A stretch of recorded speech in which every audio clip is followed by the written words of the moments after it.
اس سے یہ پتہ چلتا ہے کہ ہمارے بچے اور ہماری بچیاں کسی بھی فن کو حاصل کر سکتے ہیں۔ شرط اس بات کی ہے کہ ہم اپنے بچوں کی حوصلہ افزائی کریں، ہم اپنے بچوں کو پہلے آگے تو بڑھائیں۔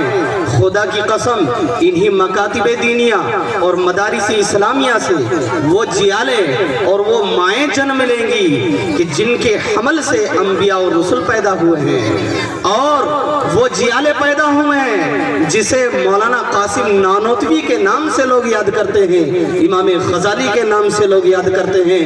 انشاءاللہ اگر ہم اپنے طلباء و طالبات کی تعلیم و ترقی پر توجہ مرکوز کریں گے تو انشاءاللہ ہمارے گاؤں چھڑیدار ڈی سے بھی ایک قاسم نانوتوی ضرور پیدا ہوں گے، امام غزالی ضرور پیدا ہوں گے۔ لیکن مسلمانوں شرط ہے ہم مکاتب دینیہ مدارس اسلامیہ کی بقا اور حفاظت کے لیے اپنی جان مال کا نذرانہ پیش کر دے۔